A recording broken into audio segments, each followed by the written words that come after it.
There's no difference between human beings. They all look the same. No, I mean, I know there's like this one point. They're like, are you upset if you're like, no, I just like the look. Anyways. So you may I mean ask questions if there are anything you want to ask us, the Sunnis. Why do you guys believe in this? Or why? Yeah. That's fair. So we don't mind. I mean, we are open to questions. Yeah. Okay. Yeah. So I mean, one of the main personalities is Aisha, the daughter of Abu Bakr, right? Yeah. So some which there is dispute about. So like personally, I find it very difficult as a person to Huh? He's a very mild brother, he speaks in a very low tone. He's not like, not like me, yeah.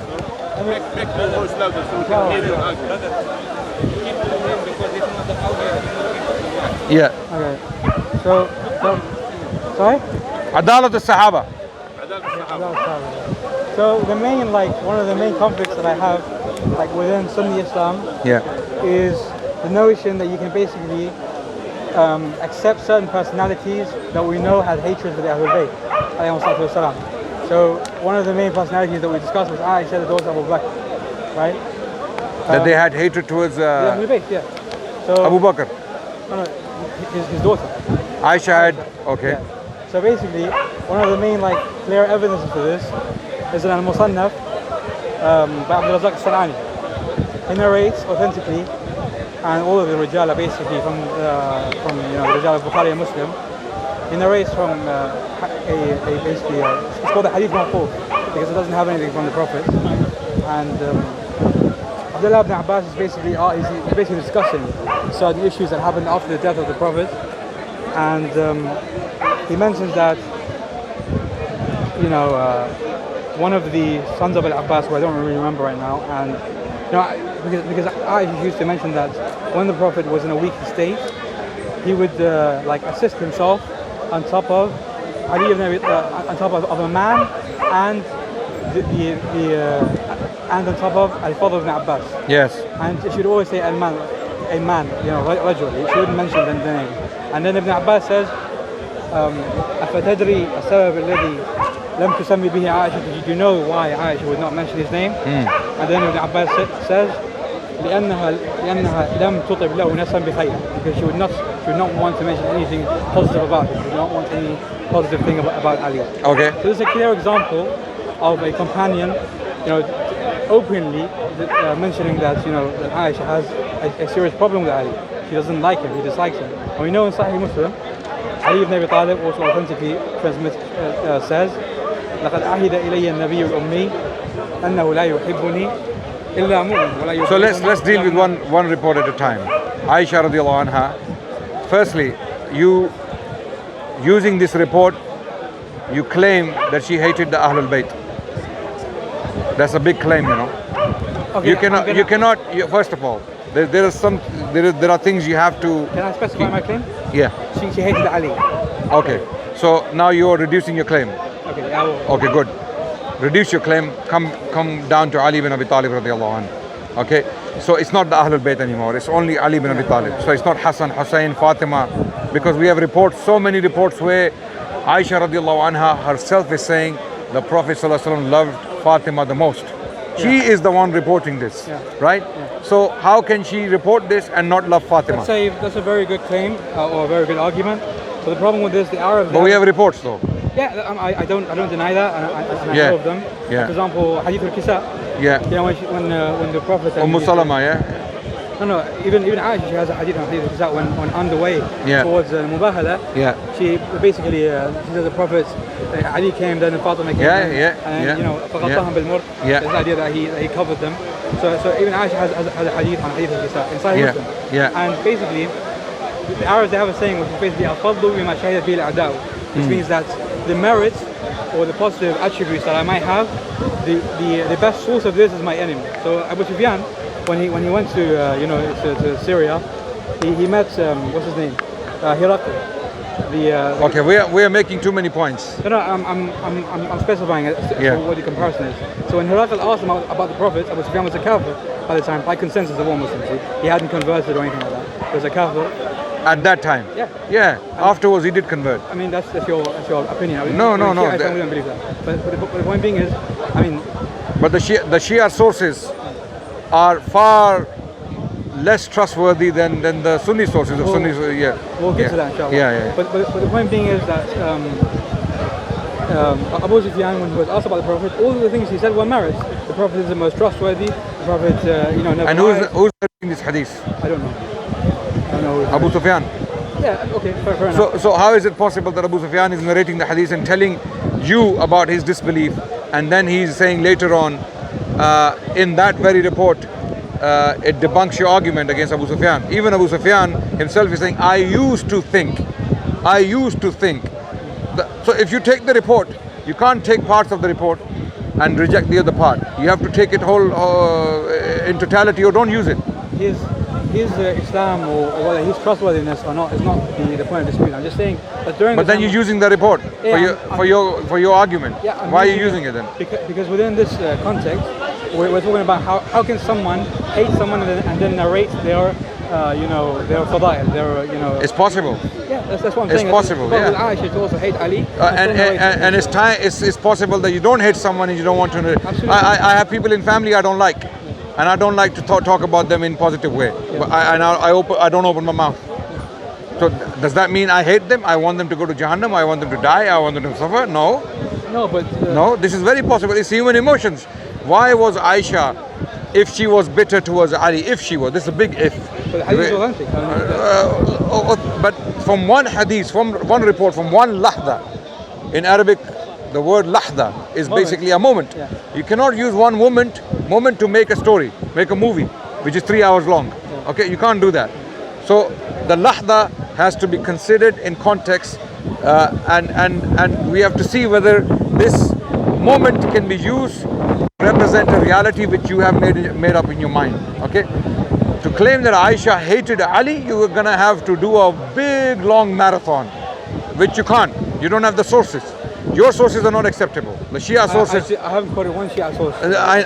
And when you try to use the Sunni sources, they go against you, because we have evidence, overwhelming evidence to show that Aisha did not feel hatred towards Can Ali. you show me one authentic hadith where she says I love Ali?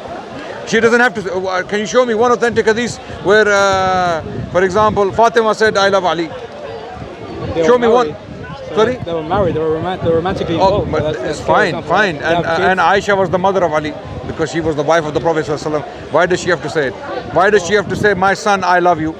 Why does Fatima have to say, my husband, I love you? I mean, These are private matters, no?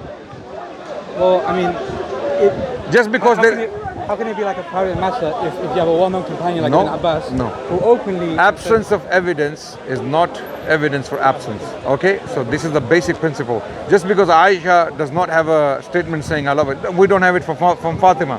Fatima was more closer to Ali bin Abi Talib radiallahu anh, and there's no statement from Fatima saying I love you, my husband. And I'm sure, do you agree that she loved her husband? Yeah, I mean, because that 100%. That was the obviously the notion, because they were romantically involved in marriage. So the default position is means that they love each other. believers have to love Ali bin Abi Talib. The default position. The default position. And that's the position we start with. Any evidence that appears to be going against that will have to be interpreted in a different way than the Shias do. Because the Shias have a very dirty, negative lens on the Sahaba. Any little... No, this is the reality. This is the reality. We believe that 12,000 of the Sahaba are just. So we don't... 12,000? Yeah. What's that? 12,000 of the Sahaba are just. So Are just? Yeah. We don't even have 12,000 names of the Sahaba. How can you... I mean, because we have an authentic hadith from Al-Sada where he says, where he basically gives a number of like 4,000 from... Where is it? It's in Basar al-Dawjat al-Safar. Okay, so then who authenticated it? Asaf Mahsini. Okay. What's your criteria of authenticating? The Shias do not have a criteria. The criteria of authentication Do you have Rijal, the books of Rijal? Yeah. Which ones? Well, I mean, not like I have them as PDF, so Rijal Najashi or Faris Najashi. I can count in one hand. Yeah, there's not many. So you don't, yeah, exactly. So you don't have a science of Rijal. You do, I'm not denying you do. But when we do a comparison with what we have, it is primitive. It is childish. It's like a nursery student trying to pretend to be a PhD doctor. Okay, this is what I'm saying. The reports you have on your Rijal, Najashi, Kashi, Okay, and other books, and even the works of Khoy recently, right? These works, in comparison to what the Ahl Sunnah have on Rijal, wallahi, it's like showing a speck to the sun. Yeah, and I'm not exaggerating. No, I don't deny the size difference in those books, but the thing is that, and that lack of information. Historically, the Sunnis, or the ones who accepted the rulership of Abu Bakr, have always been the majority. So obviously you will have more ijaz than us. So we've always been the minority. The Shias managed to collect all these reports in Al-Kafi and in 3 other books, Al-Istabsar, Man La Yahdhur Al-Faqih, Al-Tahzib. Yeah, all of these books, the reports are coming from two Imams predominantly, 90%. Okay, when Shias point fingers at the Sunnis and say you don't have anything from Ali and Ahlul Bayt, they actually don't know what they're talking about, because the Shias don't have anything from Ali bin Abi Talib. That's a false narrative also, because we have an authentically transmitted hadith where the Imam Sadiq alayhi salam says, لو كنا نحدث بآرائنا لكنا من الهالكين ولكنها آثار نرثها عن آبائنا كابرا عن كابر كما يرث الناس فضتهم وذهبهم. And that's also an authentic hadith, which means that everything that I'm telling you is from my father. So when Sadiq says something, it's the words of Al-Baqir. When Al-Baqir says something, it's the words of we don't have a problem with that. Yeah. We don't have a problem, because we claim Muhammad al-Baqir and Imam Ja'far al-Sadiq radiyallahu alayhima. Okay? Yeah. And we say salatu salam as well, no problem. We have no issue with that, because it's a misunderstanding in the minds of a lot of people. They don't say alayhi salam. I don't mind if someone says Ja'far rahimahullah or Sadiq rahimahullah. No problem with that. It's fine. It's fine, exactly. We are respecting them. We are respecting them. It's not major issue. We believe they are Imams. They don't represent the Ithna Ashariya way of thinking. Why? Because the people who are attributing information to them are mainly 4 or 5 sources. Okay? They are a bunch of liars, untrustworthy people. Jabir ibn Yazid al-Ju'fi was a liar? Yes. Jabir. What does Sufyan al-Thawri say about him? Forget Sufyan al-Thawri. Imam Jabir إذا قال حدثني فهو أصدق الناس. Allahu Akbar. I am very surprised you're saying this. Jabir bin Yazid al-Ju'fi, about him Imam Abu Hanifa, who was not even from the Ashab al-Hadith. Imam Abu Hanifa was a faqih, right? And he said, Abu Hanifa? Yeah, what he said. He cursed him. You're gonna have to prove it from authentic. You don't. Ibn Habban's du'afa. Go back to du'afa bin Habban. No, those reports are batil. Batil. Batil? I will tell you the authentic. I've looked into this. Ibn Hibban and even Musannaf of Ibn Abi Shayba, he's a chapter on Abu Hanifa where he goes against. A lot of. Baghdadi has an entire chapter where the Salaf. I am aware of it. I've read parts of it. I am aware. A lot of the reports in favor of Imam Abu Hanifa and against him are batil. I'm telling you, it's not less. Okay. You know what? It's not less. Sanad less. Just claims. Likewise, these things you're going to say to me about Imam. What we do know about Imam Abu Hanifa rahmatullah, he said about Jabir bin Yazid al-Ju'fi, I have not seen a bigger liar than him. Of course he would say that. Why wouldn't he? He's a Raf. Look, he's of course we are Rafida. That's so he's lying. He's forging. And on top of that, we have Zurara, we have Salim, Hisham bin Salim, Hisham bin Hakam. These people, you're talking about Imam Abu Hanifa. These people have been cursed by the Imams themselves in your authentic reports. Al-Khoy is saying they're authentic. Yeah, where he's cursing Zurara. That is true. And Hisham bin Hakam and Hisham bin Salim. I'll show you the reports. Hisham bin Hakam, Hisham bin Salim, I'm not aware of, but Zurara I am aware of. Okay, let's take Zurara. 2000. You can say half the narrations of the 2 Imams. Maybe 30%. Not half. Let's say 20%. Okay. I'm gonna come down. Half is a lot. Okay. Yeah. How exactly? That's a lot, akhi. Wallahi. Okay. If someone came to me and said Abu Sa'id al-Khudri radiyallahu an, Abdullah bin Umar, Anas bin Malik and Abdullah bin Masud were cursed by the prophets, I would be shivering. I would be really concerned about my deen. Am I following my deen from the people who actually it is claimed to have come from, or am I just following a bunch of liars? Okay, I don't know why the Shia, when we speak with them, don't think this is a big deal. You're claiming that you are following the Ahlul Bayt, and we love the claim. Claim is beautiful, okay? But are you following the Ahlul Bayt is the question. You're going to have to prove to me. See, why are we going into this discussion of the sources? We're going into this discussion because before we even get to discussing any points of contention, we have to establish what we are following. What are we going to use against each other? Like, for example, when you use the report of Abu Sufyan to make a point, I stopped you there. I said, the report goes against you, brother. The report you're using, for example, a Christian once called us online and he said that Muhammad sallallahu alaihi wasallam used a Christian scribe. And I'm thinking, that's impossible. He said, no, you know about the report, you're liars, you're this. Where's the report? Bring the report. He brought the report. It says there was a Christian guy, he converted to Islam and he started writing the wahi. And then he went back. He became a murtad. And then when he was being put into the grave threw him out 3 times. I asked him, now we know where you're coming from, but do you accept the report or part of the report? He said, I said, no. Because the report proves that the Prophet Muhammad ﷺ is a true prophet of God. It doesn't prove your point, it proves my point. Because the grave is throwing.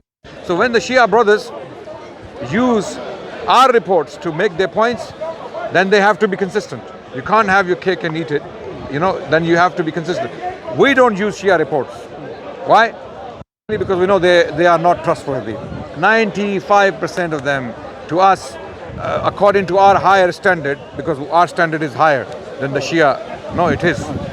If your standard was higher than ours, you would not listen to Zurara and Hisham and Hisham bin Salim and Hakam bin Salim. First of all, there's a lot to basically address there. Yeah. So going back to the issue of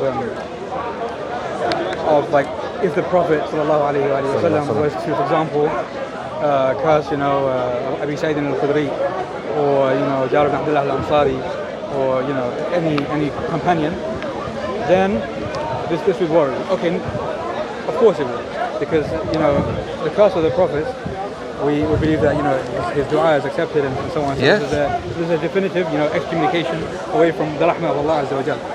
But the issue is when you compare the time of Ja'far alayhi salatu wasalam with the time of Rasulullah sallallahu alayhi wa sallam when he was in power, this is not a comparable situation. So even in your sources, Malik ibn Anas, the Imams of the Malikiyah, would not narrate from Ja'far during the time of Bani Umayyah.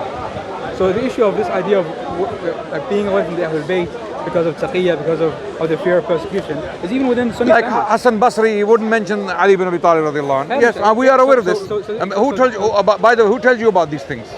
It's in your book. Yeah, it's the Ahlul Sunnah. It's ironic that you're using this against us. We are the ones telling you this.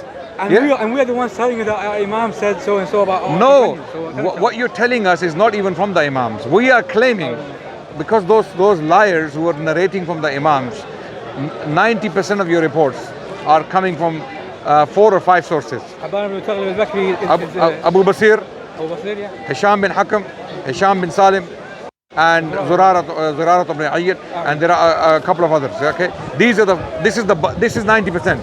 Jabir is also like a giant narrator. Yes. Adnan is also Yeah. And Adnan al-Taghlib, by the way, is saduq by all. Brother. Yeah, he is. You're reading. Have you read Rijal al-Kashi? No. You haven't.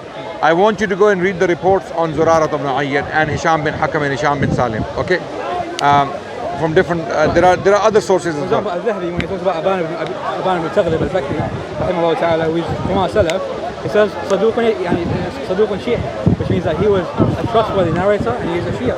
He was maybe Tafdili. Never will you find a Rafidi. No, the Shaykh of Bukhari was a Rafidi. Who? The Shaykh of Bukhari. Now you're opening many cans of worms, and we're going to address one by one. Okay, you're going to have to prove to me now that Bukhari had a sheikh who was Rafidi. You're going to prove, and authentic. You're going to have to show me authentic reports that this sheikh of Tafdili I know. Not Tafdili. This guy was a Rafidi. Okay, you're going to show me that he used to insult the Sahaba, and he was okay. Yaqub al-Rawajini, that's his name. Okay. And you're going to show me the report from Bukhari where he is in the chain, and you're going to show me.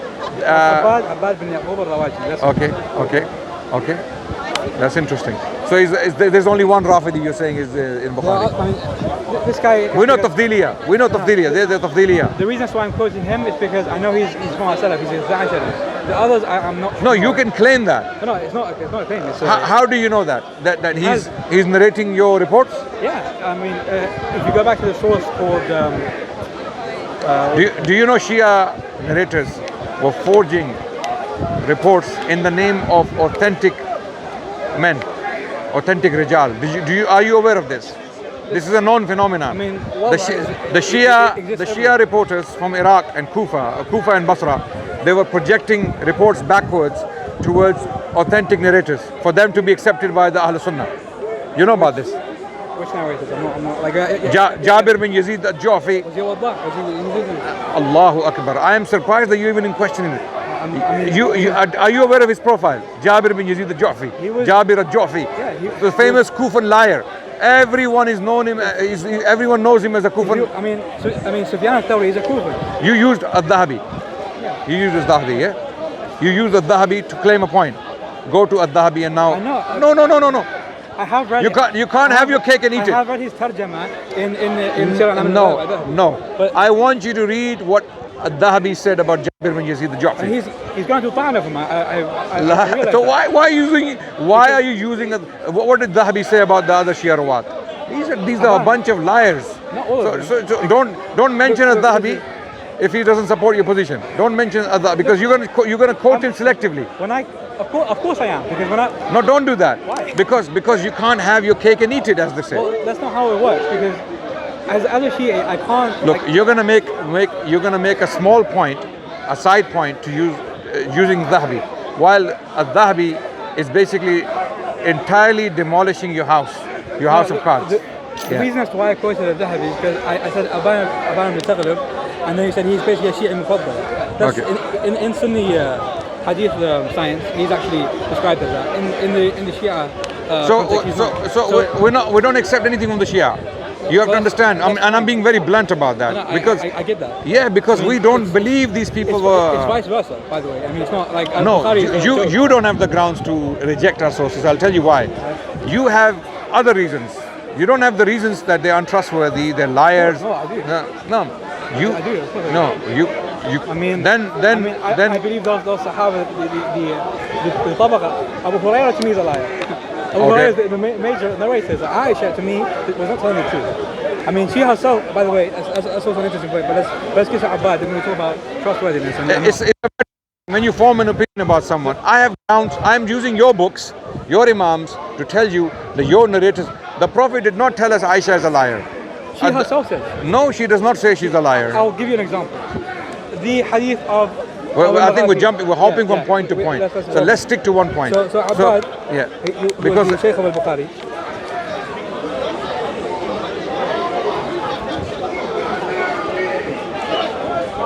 Here we go. See, this is Sirah al-Nubala by Dhahabi. It says, Al-Rawajini, الشيخ العالم الصدوق محدث الشيعة أبو How are you? You okay? You okay? Alhamdulillah, I'm good. Thank you. Yes, sir. We're in the middle of a conversation. No problem. Okay. Fair, inshallah. So he says Al-Rawajini, and he mentions Bukhari, right? Sahih Bukhari, right? So there's الشيخ العالم الصدوق محدث الشيعة أبو سعيد عباد بن يعقوب الأسدي الرواجني الكوفي المبتدع. المبتدع تفضيلية. Yes. No. روى عنه شريك القاضي, and he mentions روى عنه البخاري حديثا, and then he also mentions here فيه غلو في التشيع أن عبادة كان يشتم السلف. Yes. He used to what you he used to insult the Salaf. Who's he referring to? Salaf is the Sahaba and Tabi'in. Not necessarily. Okay. Not one here. Yeah. There's basically another thing. وقال ابن عدي. So is he saying he's acceptable? Yeah, of course. Okay. And Bukhari narrates it. Okay. His name is Abbad. Yeah. So he's Tafdili. He's from the Tafdiliya. And until كان يشتم عثمان. He used to insult Uthman. Okay. Now you are translating this. You know what Tafdili is, yeah? I know. What is it? There are two types. Yes. There are some Shia who basically would say that Ali is better than all the Sahaba, and there are some Shia who say that Ali is better than Uthman and Abu Bakr. Yeah, so he was one of them. He was the second category. So you will not show me any insult from his mouth against the Sahaba. When you say, shatam in Arabic language, not necessarily. It can mean criticizing. It can mean a number of things. Okay, what the Rafida do is la'an. Okay, they do la'an upon the Sahaba. You're not going to show me a narrator from Bukhari who did la'an upon the Sahaba or la'an upon even Uthman. Okay, you will not show me that. If you show me that, then you have a point. But now, go to Jabir bin Yazid al-Ju'fi in Sirah Alam al-Nubala. You're reading this to me, and I'm countering your point by highlighting that shatam doesn't necessarily mean la'an. It doesn't, but I mean, it's kind of obvious when all these, they get very uncomfortable when he's, and by the way, even Ibn Adi, he mentions an opinion. He says, كان يروي مناكير في الفضائل والمثالب. Okay, look, all of these, okay, if Imam al-Dhahabi has this opinion, he will have to, if he doesn't present evidence, we don't have to accept it. You know Imam al-Dhahabi, how we read it, how we read Sirah Alam al-Nubala, how we read, what is the method of reading Imam al-Dhahabi. There are certain principles ulama have divides that you read al-Dhahabi like this. Okay, so when Dhahabi says he makes a claim, doesn't necessarily mean the claim is true. It's not black and white. It's not Quran and Sunnah for us. Okay, so we can, if Imam al-Dhahabi narrates something and there is no sanad, we don't accept it. For example, that famous poem attributed to Abdullah bin Mubarak, Ya Abid al-Haramain, law absartana la alimta annaka bil ibadati tala'abu, something like that. Okay, we don't accept it because it's bila sanad. There is no chain to it. Okay, I don't disagree. So Jabir bin Yazid al-Ju'fi, if you go to Sirah Alam al-Nubala and read what he said. Thank you. I mean, he did mention a chain from Ibn Adi, by the way. So Yeah. We'll move on to Jabir.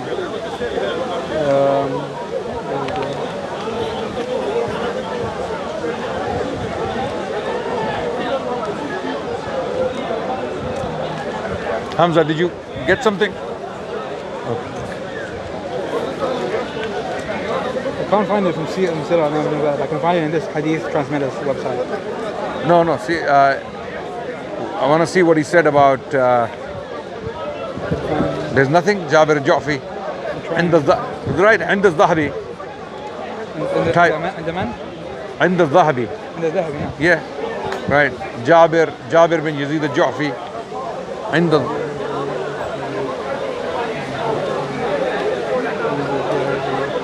So wallahi, it really saddens me that intelligent brothers like you ignore some very basic realities in your own books and your own theology. And yeah, go on. I mean, I tried, but I heard Jabir bin Yazid al-Ju'fi and the Dhahabi consider Alam al-Bada, and it doesn't really. So. Khair, inshallah, we'll find it in the time. But the point is that we have grounds to tell the Shia that when you come to us telling us that we follow the Ahlul Bayt and you don't. Very powerful claim, very interesting claim, very attractive claim. But those who are educated, those who have read the books and sources, they know this claim is as shallow as an empty bottle. Why? Because when we actually scrutinize the teachings of the Ahlul Bayt, they are not actually the teachings of the Ahlul Bayt. They are not. Because the people who are narrating from the Ahlul, because Imam Ja'far as-Sadiq, if he came in front of me, I would not question him. If Imam Muhammad al-Baqir came in front of me today, I would not question. I would say, Imam, you lead and I follow. Okay? Just with regards to this idea of trustworthiness, you repeated the point, a few times, and I appreciate that. But the issue is that we don't really look back at within our own home. So one of the major narrators, obviously you have three major narrators: Aisha, Abu Hurairah, and Anas ibn Malik. Those are like the three major. Yeah, let's talk about them. You show me the lies. Yeah. So you show me anyone who called them a liar. No, I'll show you a hadith of Aisha, she herself. she claims that, basically within the hadith, she alludes to herself lying. So basically the hadith is known, it's called Hadith al-Maghafir. You know that, right? When she says, when the Prophet used to go to the house of Zainab, and he we call it a white lie, you know. I'll tell you why. No. Wait. No. This is not a lie. I'll tell you, this is not a lie. This is not. You know when the Sahaba used to say kadhaba fulan, right? They didn't actually mean that this is a liar. They meant he is mistaken. The word kadhab or That was kadhib, a mistake. it's in Arabic language, right? So when Aisha is saying what she's saying about maghafir and all that, I tell her and she knows he did. Okay, now. But I know she's jealous. And, So when the Prophet said, "You speak to me like the women of Yusuf," thank you. So is he condemning them or is he highlighting? What did the women of Yusuf do? Wasn't this like?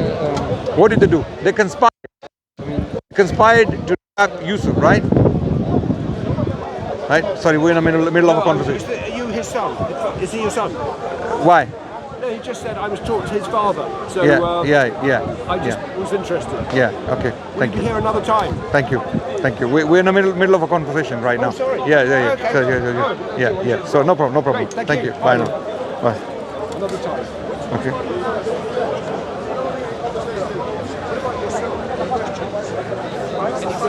He asks me a question and he gets answers. Don't worry about it. Okay. Thank you. Okay. Thank you. Okay. This you need to stay here. You can stay in. Yeah. So the point I was making was that where were we last before he came in? This idea of the maghafir and Swahili. Yeah. So he herself is telling you this, and in this hadith, what do I read?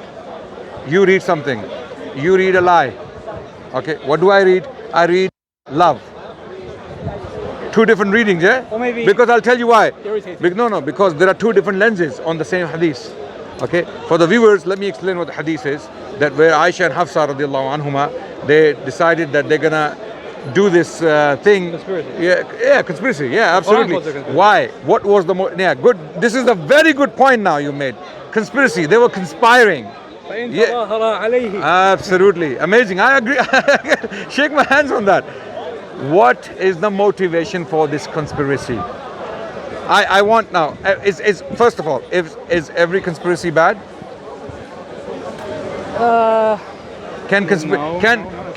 Yeah, exactly. Thank you. Conspiracies can be for moral ends too, right? Okay. So now, this conspiracy, and I agree with you, it was a conspiracy. No problem with that. I'll give you that. What was the motivation for this conspiracy? According to the same reports you're using to claim that they were lying. They were liars. No, it was an issue like of jealousy, this idea that you would go and... Why were they jealous? I mean, you guys claim they had no love for the Prophet. They were a bunch of munafiqat. Right? True, yeah. Okay. But now you're telling me they were jealous. Jealous of what? That the Prophet would basically spend time with Zainab. Why? They don't get lost. A'udhu billah, summa a'udhu billah, go. No, I mean, because... if a woman doesn't love her husband, she will be happy when he goes. But Rasulullah was just any man, first of all. Second, I agree, but they don't love him. No, but he will bring the ownership of this earth to them. So fine, fine. For ownership. But do they? So they are conspiring to attract him. But then they're not jealous. It's basically. For us, we have a hadith from the Prophet. I know you don't accept our sources, but it's in our quotes where he says, "ما تدع عائشة عداوتنا أهل البيت." Aisha will never stop hurting us, the people of the Ahl al-Bayt. Lie. It's an absolute lie. I don't accept it. So let's not bring it. Yeah, but the point being is this but that's the problem. You're using. I'm understanding like the hadith based on that perspective that she's hurting the prophets, whereby Allah Azza wa Jalla reveals an entire chapter condemning them. No, there's no condemnation in there. That's a good point. You're making a good point. Let's talk about it. Good. Good point. Good point. I agree with you. Okay, that's what Allah said. How can I say Allah didn't say that? Right? Now let's talk about it. Let's read between the lines, as they say. Yeah? Let's get as I say. You know, I say the angel is in the details, not the devil. The angel is in the details. Let's go to the angel. Right? Firstly, your claim from the reports you're using that they were jealous. You said. Yeah, do you still stand by that? I mean, this is the Sunni understanding. I don't. No. I don't do you not accept? You don't believe they were jealous? So why were they doing? What was the motivation? Just to hurt the Prophet, just to annoy him. Just to annoy him? Where's the evidence for that? As I quoted the hadith. And if they wanted to annoy him, why would Allah subhanahu wa ta'ala reveal in the Quran, okay, that they are the mothers of the believers. Number one, and the Prophet knows what that means. Prophet knows what that means, and the Prophet keeps them to be the mothers of the believers. Who is to blame now? They are munafiqat. A'udhu billah, a'udhu billah. I'm using these terms so to make the conversation fruitful. Unfortunately, we have to sometimes to clean, rubbish. You have to get your hands dirty. So I'm getting my hands dirty now, unfortunately. Right? They are munafiqat. They are liars. They are conspiring against the Prophet. They want to hurt him, right? And they want to do all those things. And then Allah reveals the condemnation in the Quran, according to you. Then the Prophet, having known, and then the same Quran tells us, النبي أولى بالمؤمنين أعوذ بالله من الشيطان الرجيم النبي أولى بالمؤمنين من أنفسهم أزواج plural, okay, no problem. وأزواج is plural, yeah, it's at least, it's more than one. وأزواجه أمهاتهم. تتخذ القرآن عظيم. Do not take a verse and leave other verses يا أخي. Yeah. Allah عز وجل, what did he say? الله أعد للمحسنات منكن تبعيه, yes, منكن أجرا عظيما. Yeah. So for a wife to reach this high status, she must be what? Muhsina. Yes. As per Surah Al-Ahzab. Good. So we cannot just take one verse, and Nabi. No problem. I'm leading up to a point. Your understanding is what you say it is, and we're assuming the Prophet's understanding was the same, because you're not better than the Prophet. He had more knowledge. He was the man directly dealing with these individuals. Okay, they're conspiring, they're lying, they're cheating in the sense that they are trying to deceive the Prophet ﷺ, right? By the way, just to say, I don't believe that Aisha committed adultery. I don't believe that. Okay. She did But some Shia do. They're idiots. Yeah, but they are dogs. I'm not saying they're idiots. They're dogs. They're pigs. They are actually these people who are barking on the izzah, the honor of the Prophet ﷺ are pigs. They're not dogs. Okay, dogs would be insulted. So I'm sorry, I don't usually use these words, but with these people, absolutely, no doubt. They're pigs. They're khanazir. Even within Shia literature, there's no evidence, like literally no hadith evidence. So these are khanazir. You agree with me, right? They're khanazir, right? So the point now is. And where are these khanazir born from? They are born from this kind of understanding. When you read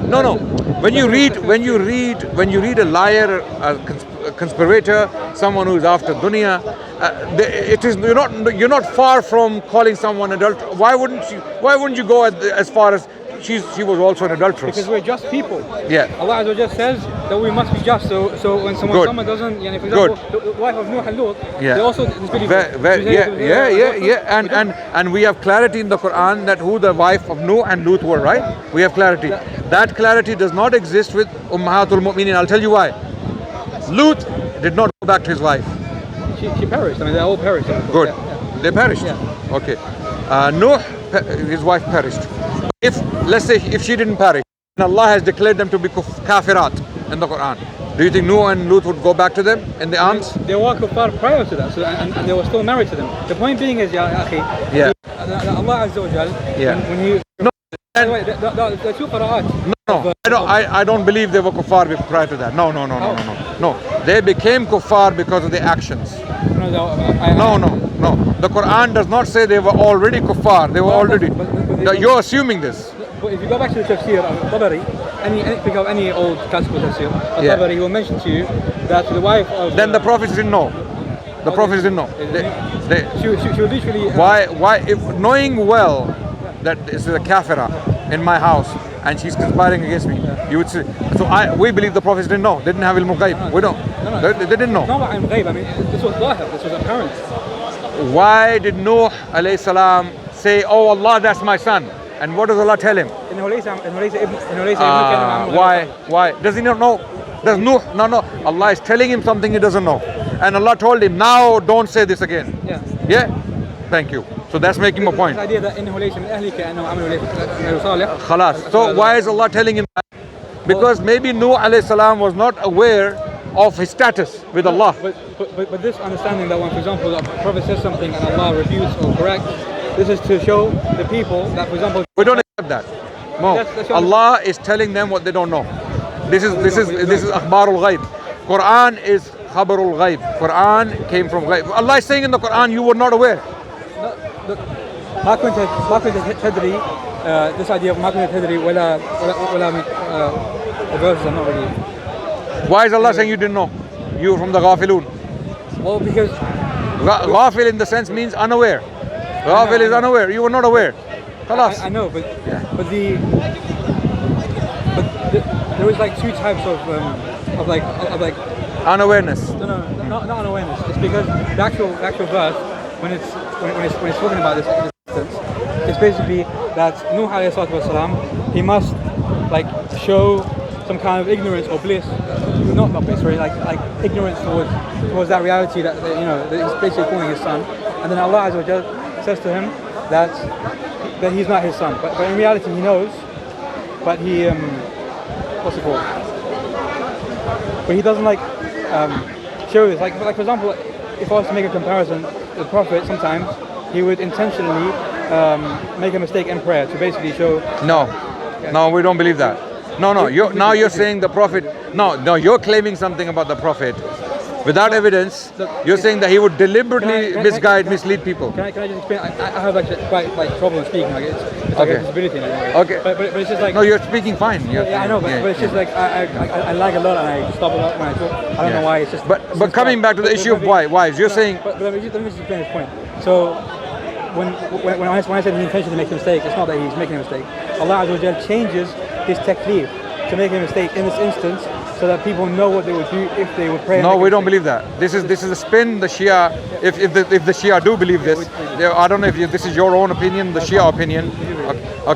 Okay, yeah, they have to come up with these stories to substantiate their false ideas. Okay, Shias had to come up with a lot of stories in the 2nd and the 3rd and the 4th century to substantiate some of their batil ideas, like the Quran, tahrif of the Quran, which is another topic. I don't believe it. You don't believe in it, but I will pull out. And no serious scholar believes in it. No, don't go there. Let's come back.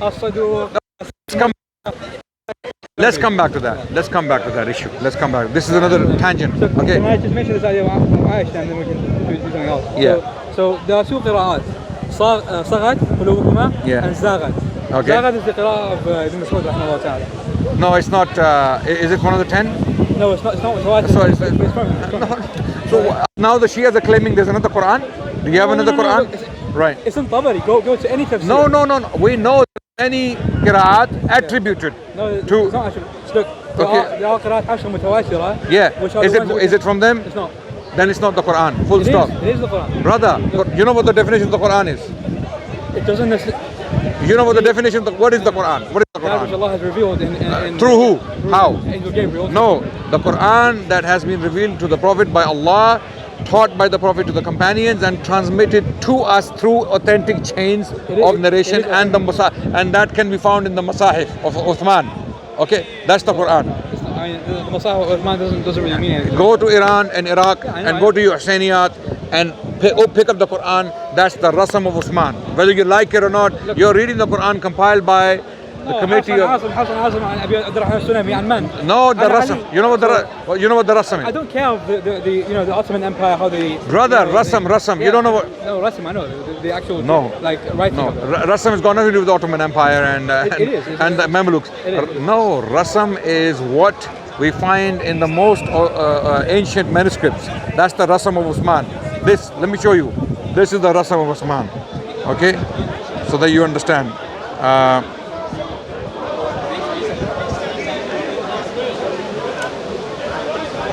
This is the Rasam of Uthman, brother.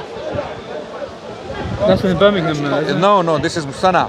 Sana. Yeah, this is Sana. This is what we call a Rasam of Uthman. If you Google Sana manuscripts, you will Sana manuscripts. You will see what I'm talking about to the brother. Rasam of Uthman is this. This is what we call this. The Shia have nothing other than this. This is what you're reading in your Hussainiyat. This is the Quran you're reading. We don't rely upon Uthman at all. Brother, you have no choice. You don't know about this. Maybe you don't know about this. You have no compilation of the Quran other than the compilation of Uthman. No, we have chains of the Quran. If you go to Bukhari. First of all, the chains are irrelevant on their own if there is no rasm to back the chains. We don't care about. I mean, it's all transmission. We don't care about rasm. If this existed or didn't, without part of the Quran. No, Quran has been preserved. How has the Quran been preserved? No, Yes. not necessarily. No, tawatur, yes, tawatur, That is the main, tawatur plus the musahif. Brother, without the musahif, You know you how can many claim, mistakes there can be in anyone musahif? can claim tawatur. No, it's not. No, it's not. The tawatur, when you claim tawatur, which means even if a group of Buddhists, atheists, whatever, Maybe Quranic studies is not the strongest point of your, But I'm telling you, I've looked, because no, it's not irrelevant. You don't know what you're talking about. Okay, don't listen to me.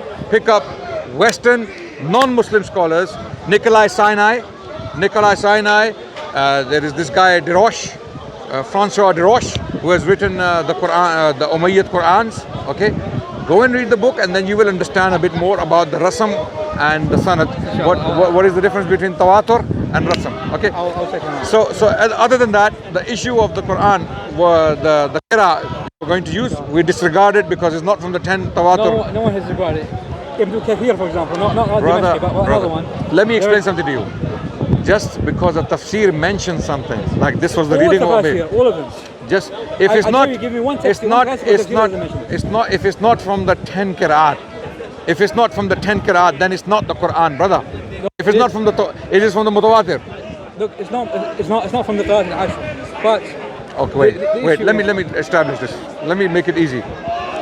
Any reading attributed to the Quran that does not have tawatur, is that the Quran?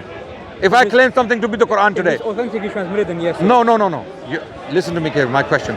The Quran has to be tawatur. If it's okay, no, the Quran has to be tawatur. That's the definition of the Quran. No, but I base my religion on the Quran and the Sunnah. If you bring this shocks me. Wallahi, this shocks me that you, as a Shia student, mashallah, you know Arabic. You are reading the reports in Arabic language, and you don't know this basic fact about the Quran. This is something which people have come up with. This idea that qira'ah has to be mutawatir. There's no saying from the Prophet, Ya qawm, khudhu minni hadha al-Quran idha tawatir. This doesn't exist. No, there is. How do we know this? How do we know that the Quran has to be from the tawatur? How do we know? It's just something people because of the Sahaba, because they did not accept any attribution at face value. They were asking for tawatur from the Sahaba. For example, when Uthman put down anything in the Mus'haf, it was not Uthman, it was a committee of the Sahaba who received parchments written down by Sahaba from different sources. 2 verses were not there in written. 2 verses. And the Sahaba knew these verses are from the Quran. 2 verses. The last verses of Surah Tawbah. And they were found with one Sahabi, Abu Khuzayba al-Ansari. He brought them. And they asked for another witness. He said, I'm the only witness. And they know it's from the Quran. But they cannot put it down because they put a very strict criteria to document the Quran. And then Abu Khuzayma al-Ansari, about him there was a report, when the Prophet ﷺ had a transaction with a person, and he went back on the transaction. So Abu Khuzayma al-Ansari was passing through that place, and you know the story, yeah? Okay. And the Prophet said, we had a deal. The guy went back on the deal. And he said, we did not have a deal. The Prophet said, we have a deal. So Abu Khuzayma al-Ansari said, I testify that the Prophet had a deal. The Prophet said, you weren't there. How do you know? He said, Ya Rasulullah, we testify to the ghaib, that an angel comes to you and brings the Quran to you. This is far less than that. And Abu Khuzayma al-Ansari, the Prophet said about him that your testimony is equal to 2, not 1.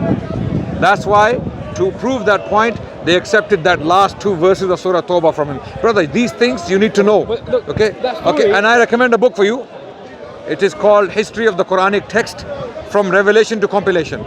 Read that book and it will clarify a lot of these things to you. Okay? A lot of these things we are discussing, you will know what the Quran is. Okay, firstly, you need to know as a Shia brother, as a student, what is the Quran? What this phenomenon called the Quran, what constitutes it? If you don't know, how can we even have a conversation? So now I'm explaining to you the Quran is, so that qira'ah, that reading you are using, put it aside. It's not part of the conversation. It's not part of the discussion. It's not from the 10, right? Okay, put it aside. Not to be discussed. It's irrelevant. Now coming to the issue. So this issue of tawatur contra ahad. This is another issue. Wait. This is another discussion. It is authentically transmitted. Sorry? It is authentically transmitted. It's Ali of Zaghat, Brother. Zayd, and Brother, you're still not getting my point. Brother, First, before you continue with me, you need to go and check with your scholars, okay, and our scholars, what is the Quran. Then come to me, okay? Don't bring this up. Don't bring it, because clearly you don't know. Clearly you're lacking in that. Let me bring okay, it okay. Quran has to be tawatur, full stop, period. There's no other discussion on this. Okay, every single word, every single verse of the Quran has to be transmitted to tawatur, not just authentic. Okay, that's a standard for the Quran. We have a very high standard for the Quran. Every single verse, I can stand here today in the 21st century, claim with confidence that every single verse of the Quran, every single sentence came from the mouth of Rasulullah sallallahu alaihi wasallam. In that way, the way it's written down. Okay, so now, coming back to the issue of Aisha radiallahu anha, you're claiming she conspired, she lied, and she had dunya at heart, not the love of the Prophet. I had two hadiths. I only quoted one, that one of Maghafir. The other hadith is also in Sahih Muslim. And basically the Prophet, he went to visit the graves, some graves of Shuhada and so on, Sahaba. And then Aisha, she followed them. Okay, you know what I'm referring to? Yeah. Okay. So she followed Very them. good. So she Very good report. You're going to make my point for me. She followed Go them. ahead. And then the Prophet realized that there's someone's following him. Yeah. And then he rushes back, and she rushes before him. She sleeps, and she has like really high breath. She's breathing in and out, exhaling, inhaling in a quick manner. And he says to her, "Ma hada nafas wa ali." Why are you breathing so loud?